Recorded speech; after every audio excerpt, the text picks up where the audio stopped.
मित्रांनो, विचार करा, जर खुद्द देशाच्या राजाने एखाद्याला सोन्या नाण्याने भरलेलं ताट आणि हिरे मोती भेट म्हणून पाठवले तर तो काय करेल? नक्कीच आनंदाने स्वीकारेल.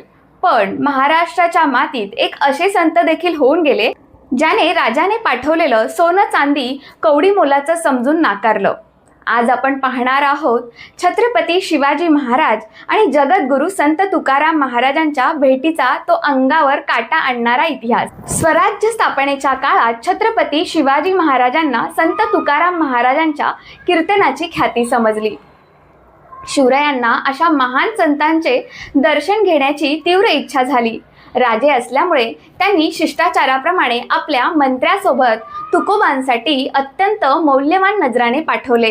त्यात सोन्याची नाणी, हिरे मोती आणि उंच वस्त्रे होती. सर्व घेऊन जंगी लवाजमा देहू गावात तुकोबांच्या घराबाहेर पोचला. सोन्या चांदीने भरलेली ताटं जेव्हा तुकोबांसमोर ठेवली गेली तेव्हा त्यांच्या चेहऱ्यावर यत्किंचितही आनंद किंवा लोभ दिसला नाही. उलट त्यांनी ते धन शिवरायांच्या माणसांना परत नेण्यास सांगितले. तुकोबांनी शिवरायांना निरोप म्हणून एक प्रसिद्ध अभंग लिहून पाठवला. सोनं आणि माती आमच्यासाठी दोन्हीही सारखेच आहेत. आमच्याकडे आधीच जगातलं सर्वात मोठं धन आहे आणि ते धन म्हणजे आमचा विठ्ठल. एका संताने